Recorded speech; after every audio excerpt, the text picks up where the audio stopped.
Cet été, pendant que nos parlementaires étaient en vacances, on a encore bradé l'un de nos fleurons nationaux aux Américains. Je parle ici de la vente de Cyril Group, une entreprise française spécialisée dans l'hébergement de données, et plus exactement de vos données médicales, au groupe américain Carlyle. Alors, qui est Carlyle? Je vous laisse découvrir ça en vidéo. Ah oui, non mais ça c'est très grave ça aussi. Et c'est on en racheté parle. encore par Carlyle. Alors, qu'est-ce que Carlyle?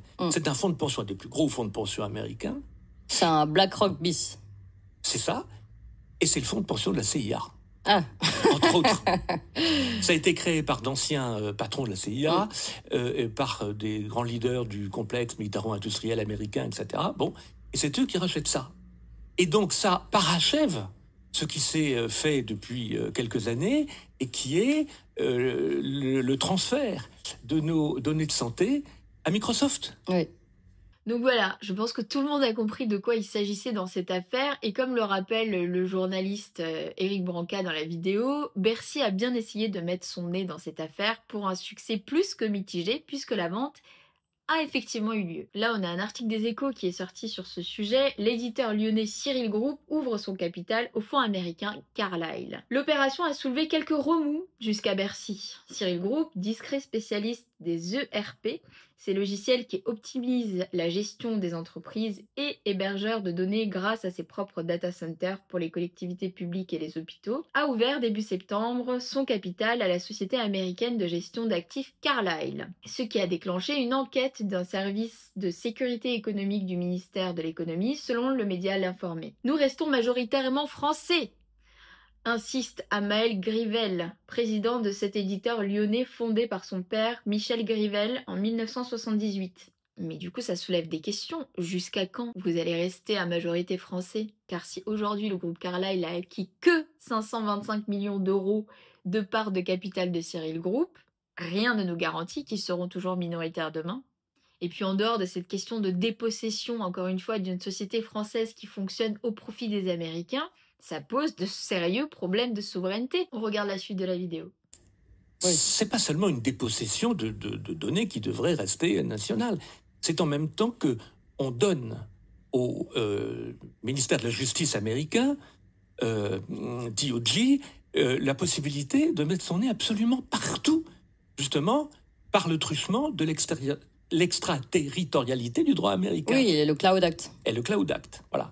Donc voilà, c'est le. Et là, il a vraiment son nez partout, parce que les données médicales, en plus apparemment, on avait un petit cocorico des données médicales de santé qui étaient particulièrement bien rangées, classées, on va dire, et récupérées et centralisées au niveau national. Sauf que maintenant, donc elles sont ouvertes. Ouvertes à Microsoft et aux autres clouds américains, et ce qui veut dire qu'en effet ils ont accès à tout ça, et ça leur donne des informations énormes sur le fonctionnement des Français en général, et sur chacun. Donc s'ils veulent faire, comme on a pu le voir avec Alstom, du chantage, ils peuvent aussi le faire à partir de ces données-là. Bien sûr. Bien sûr, il suffit qu'il y ait un soupçon de corruption ou quelque chose qui contrevient aux intérêts américains pour que le ministre de la Justice mettre son nez dedans, et à ce moment-là, soit menace d'amende colossale, c'est ce qui est arrivé à la BNP, c'est ce qui est arrivé à Total, c'est ce qui est arrivé à beaucoup de grandes entreprises françaises qui soit ont été rachetées, soit ont été sous le coup d'amendes tellement énormes qu'elles se sont pliées aux desiderata de Washington. Oui. Non, mais c'est quand même... Alors pour ceux qui ne connaissent pas, c'est quoi le Cloud Act? Le Cloud Act a été voté en 2018. Elle a été créée pour faciliter l'accès des autorités américaines, comme le FBI ou la NSA, aux données stockées par les entreprises américaines, même si ces données sont hébergées à l'étranger. Par exemple, une entreprise en France, en Europe, etc. Comment ça fonctionne? Imaginons une collectivité française utilise Microsoft 365, Google Workplace ou Amazon Web Services. Ces entreprises sont américaines, même si leur serveur se trouve physiquement en Europe. Le Cloud Act permet au gouvernement américain de demander à ces entreprises de fournir les données e-mail, fichiers, journaux d'activité, etc. dans le cadre d'une affaire judiciaire ou de sécurité nationale. Et l'entreprise doit obéir, même si cela viole le droit européen ou français. Voilà.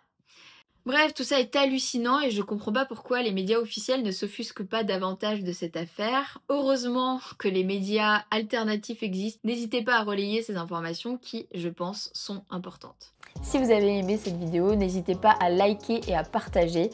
Abonnez-vous également à la chaîne, d'autres vidéos arrivent très bientôt.